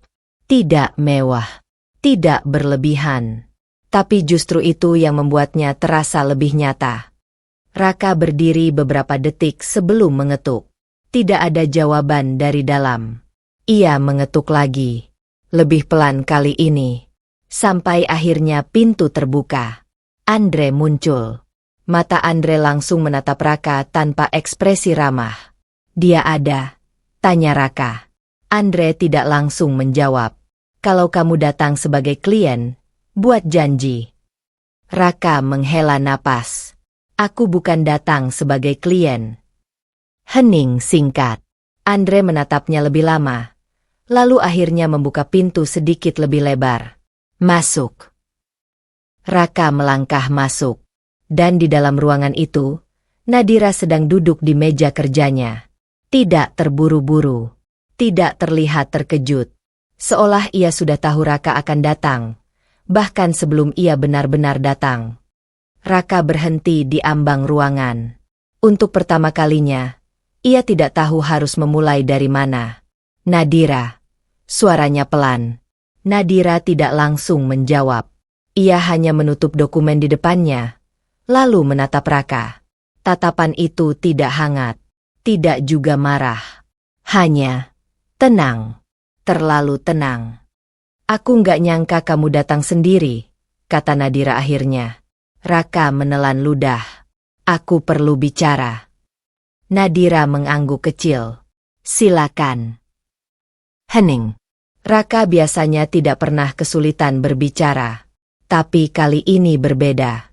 Karena yang ada di depannya bukan lagi Nadira yang dulu diam dan menunggu. Ini Nadira yang sudah membangun ulang dirinya sendiri. Aku tahu semua ini kamu yang atur, kata Raka akhirnya. Nadira tidak bereaksi. Raka melanjutkan, sedikit lebih cepat. Klien yang pindah, pasar yang berubah, semua strategi itu, kamu yang jalanin. Masih tidak ada jawaban. Raka menghela napas. Aku cuma mau minta, kita bisa selesaikan ini baik-baik. Kalimat itu keluar lebih pelan. Lebih hati-hati. Bukan seperti orang yang biasa memerintah. Tapi seperti orang yang mulai kehilangan posisi. Nadira menatapnya lama. Lalu tersenyum tipis. Bukan senyum hangat. Tapi senyum yang penuh kesadaran. Kamu datang ke sini untuk minta belas kasihan? Tanyanya pelan. Raka menggeleng cepat. Bukan belas kasihan. Aku cuma minta kesempatan untuk memperbaiki. Nadira berdiri. Pelan. Tenang. Langkahnya tidak terburu-buru. Tapi setiap gerakan terasa jelas. Ia berhenti tepat di depan Raka. Apa yang mau kamu perbaiki? Tanyanya. Raka ragu sejenak. Semua ini, bisnis, situasi kita. Nadira memotong pelan. Kita. Kata itu menggantung di udara. Raka terdiam. Nadira menatapnya tanpa berkedip. Waktu kamu jatuhkan talak 3 di depan orang lain, katanya pelan, kamu nggak pakai kata, kita. Hening. Raka menunduk sedikit. Aku salah, katanya akhirnya. Suara itu tidak keras. Tidak meyakinkan. Tapi jujur. Nadira mengangguk pelan. Aku tahu. Jawaban itu membuat Raka menatapnya cepat. Tapi Nadira belum selesai.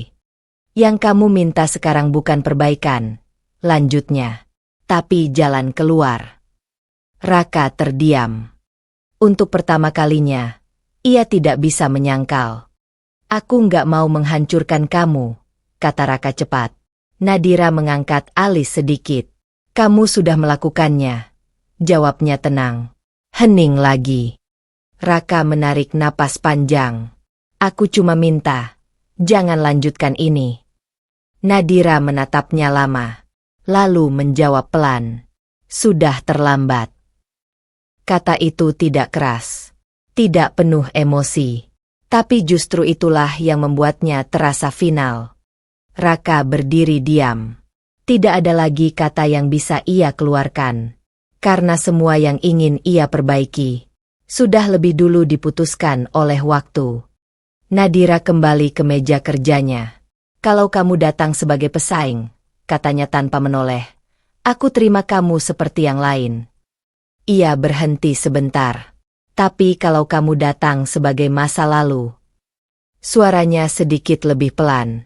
Aku sudah selesai dengan itu. Raka tidak bergerak. Untuk pertama kalinya, ia tidak sedang menghadapi bisnis. Tidak sedang menghadapi angka. Tapi menghadapi kenyataan bahwa seseorang yang dulu ia tinggalkan sudah tidak lagi berada di tempat yang sama. Dan saat ia akhirnya melangkah keluar dari ruangan itu, ia sadar satu hal yang paling menyakitkan. Nadira tidak lagi miliknya untuk disesali. Dan tidak lagi bisa dipanggil kembali dengan permintaan apapun. Kehancuran total. Tidak ada lagi ruang untuk menyangkal. Apa yang dulu Raka anggap hanya guncangan bisnis sementara, kini berubah menjadi runtuhnya seluruh fondasi yang ia bangun dengan keyakinan penuh.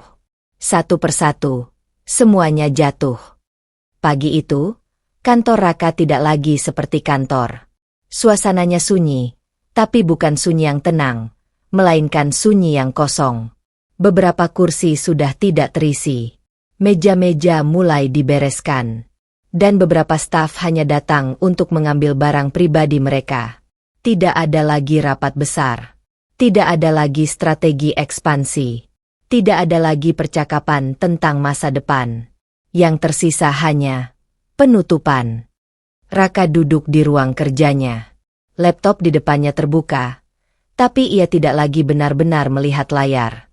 Di sana tertulis angka-angka yang tidak bisa lagi diselamatkan. Kerugian, kredit macet, kontrak yang dibatalkan, dan laporan terakhir dari tim keuangan yang sangat jelas. Usaha tidak bisa dipertahankan lagi. Pintu terbuka. Selina masuk. Namun kali ini, penampilannya berbeda. Tidak lagi penuh percaya diri seperti dulu. Tidak ada senyum kemenangan. Hanya wajah yang dingin, dan jarak yang jelas. Ini sudah selesai, katanya langsung. Raka menatapnya. Kamu ngomong apa? Selina menghela napas. Aku nggak mau ikut jatuh lebih dalam. Kata, jatuh. Itu tidak lagi metafora. Itu kenyataan. Raka berdiri perlahan. Ini masih bisa diselamatkan, katanya. Selina tertawa kecil. Tapi tawanya tidak hangat. Tidak juga sinis. Lebih seperti lelah. Kamu masih percaya itu? Hening. Selina melangkah sedikit lebih dekat, tapi hanya untuk mengambil tasnya yang sudah ia siapkan sejak tadi. Aku sudah lihat angka-angkanya, katanya. Aku juga sudah lihat arah bisnis kamu. Ia berhenti sejenak, dan aku nggak mau jadi bagian dari ini lagi. Raka menatapnya tidak percaya. Jadi kamu mau pergi? Selina menoleh, bukan dengan emosi, tapi dengan keputusan yang sudah lama dibuat. Dari awal aku masuk ke sini karena kamu kelihatan punya masa depan, katanya. Tapi sekarang, kamu nggak punya itu lagi. Kata-kata itu jatuh tanpa ampun.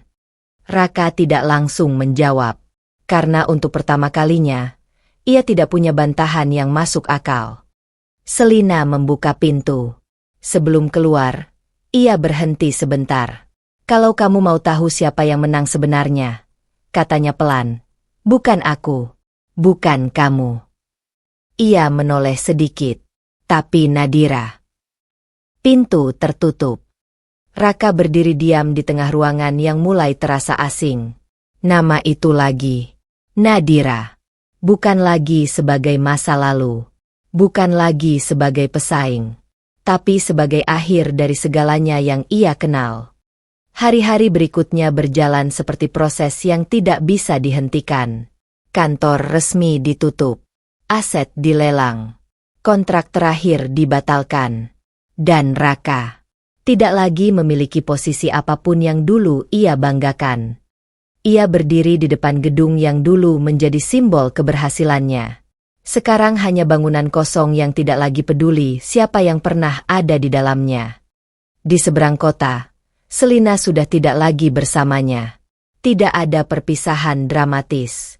Tidak ada penyesalan panjang. Hanya kepergian yang cepat, begitu saja. Seperti hubungan yang memang tidak pernah punya akar. Malam itu, Raka duduk sendirian. Tanpa kantor. Tanpa tim. Tanpa Selina. Tanpa arah. Dan untuk pertama kalinya dalam hidupnya, ia benar-benar mengerti arti kata kehilangan. Bukan hanya kehilangan uang. Bukan hanya kehilangan bisnis. Tapi kehilangan seluruh dunia yang ia kira bisa ia kendalikan.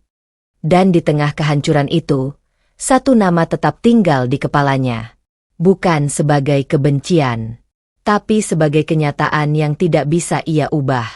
Nadira sudah tidak lagi berada di bawahnya. Dia berdiri di atas reruntuhan yang dulu Raka banggakan, tanpa perlu menoleh kembali. Balasan yang setimpal.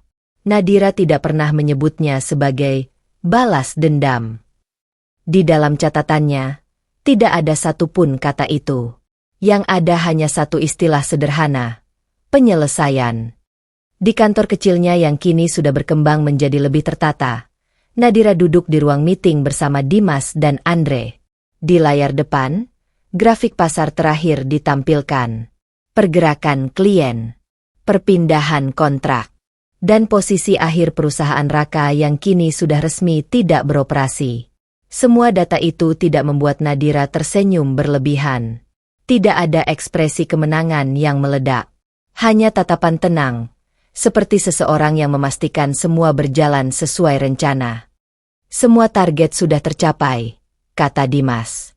Andre menambahkan pelan, tanpa satupun pelanggaran hukum yang bisa menyerang kamu balik. Nadira mengangguk. Itu penting, jawabnya singkat. Tidak ada langkah yang dilakukan secara emosional. Setiap klien yang berpindah dilakukan lewat penawaran yang lebih stabil. Setiap kontrak yang berubah dilakukan lewat negosiasi yang bersih. Setiap strategi pasar disusun bukan untuk menghancurkan Raka secara pribadi, tapi untuk menggantikan posisi yang lemah dengan sistem yang lebih kuat. Namun hasilnya tetap sama. Raka kehilangan kendali. Andre menatap Nadira lama. Kamu nggak pernah benar-benar menyerang dia secara langsung, katanya. Nadira menatap layar. Kalau aku menyerang secara langsung, jawabnya tenang, aku masih terikat sama dia. Ia berhenti sebentar. Aku nggak mau lagi terikat. Dimas menutup folder di depannya. Dari sisi hukum, kamu bersih. Dari sisi bisnis, kamu unggul secara sistem. Dan dari sisi etika, ia berhenti sejenak. Tidak ada celah yang bisa dipakai untuk menyerang kamu. Nadira mengangguk kecil. Bagus. Satu kata. Datar. Tidak ada euforia. Tidak ada perayaan besar. Karena bagi Nadira, kemenangan ini bukan tentang menjatuhkan seseorang, tapi tentang memastikan dirinya tidak lagi bisa dijatuhkan oleh orang yang sama. Malamnya, Nadira berdiri di depan jendela kantornya. Lampu kota terlihat tenang. Andre sudah pulang. Dimas juga sudah selesai dengan laporannya. Yang tersisa hanya dirinya sendiri. Di tangannya ada laporan akhir. Nama Raka tercantum di bagian bawah sejarah pergerakan pasar, bukan lagi sebagai pemain, tapi sebagai bagian yang sudah digantikan. Nadira menatapnya lama. Tidak ada kebencian. Tidak ada rasa puas yang berlebihan. Hanya keheningan yang dalam. Ini akhirnya, gumamnya pelan. Bukan akhir yang dramatis. Bukan akhir yang penuh ledakan. Tapi akhir yang rapi. Seperti semua hal yang ia bangun kembali. Ia meletakkan laporan itu di meja. Lalu mematikan layar. Di luar, dunia tetap berjalan seperti biasa.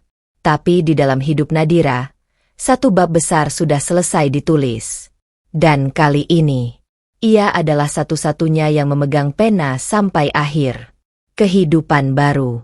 Pagi itu tidak berbeda dari pagi lainnya di kota. Namun bagi Nadira, ada sesuatu yang sudah tidak sama lagi. Bukan dunia yang berubah, tapi dirinya. Ia berdiri di depan gedung kantor barunya, lebih besar dari sebelumnya, lebih rapi, lebih hidup. Di kaca pintu masuk, logo perusahaan terpasang sederhana namun tegas. Tidak berlebihan. Tidak berusaha terlihat megah. Hanya satu pesan yang jelas. Stabil. Nadira masuk tanpa terburu-buru. Langkahnya tenang. Orang-orang yang melewatinya memberi salam hormat. Bukan karena takut, tapi karena wibawa yang terbentuk dari proses panjang, bukan instan. Pagi, Bu Nadira. Sapa salah satu staf. Nadira mengangguk ringan. Pagi. Tidak ada lagi keraguan dalam suaranya. Di ruang kerjanya, ia duduk. Meja itu sekarang bersih, tertata, dan penuh dengan rencana jangka panjang, bukan lagi catatan darurat seperti dulu. Andre masuk beberapa menit kemudian. Semua sudah siap untuk ekspansi tahap 2, katanya. Nadira membuka satu dokumen. Maju, jawabnya singkat. Tidak ada jeda panjang. Tidak ada ketakutan. Dimas kemudian datang membawa laporan terakhir dari sisi hukum. Tidak ada lagi konflik terbuka. Semua posisi sudah aman, katanya. Nadira mengangguk. Baik. Sederhana. Tapi dalam kesederhanaan itu, ada akhir dari perjalanan panjang yang penuh luka. Andre menatapnya lama. Kamu sadar nggak? Katanya pelan. Nadira menoleh. Sekarang kamu sudah benar-benar sampai di titik yang dulu kamu perjuangkan. Nadira terdiam sejenak, lalu menatap ke depan. Aku nggak merasa sampai, jawabnya jujur. Kenapa? Nadira menarik napas pelan. Karena ini bukan tujuan akhir. Hening. Tidak ada tepuk tangan. Tidak ada perayaan besar. Hanya pemahaman yang tumbuh perlahan. Di luar gedung, kota tetap sibuk seperti biasa. Tidak ada yang tahu cerita di balik seorang wanita yang kini duduk tenang di balik meja kerjanya. Tidak ada yang tahu jatuh bangunnya. Tidak ada yang tahu kehilangan yang pernah membuatnya hampir hilang dari dirinya sendiri. Tapi Nadira tahu. Dan itu cukup. Malamnya, ia berdiri di balkon kantor. Angin pelan menyentuh wajahnya. Tangannya menggenggam secangkir minuman hangat.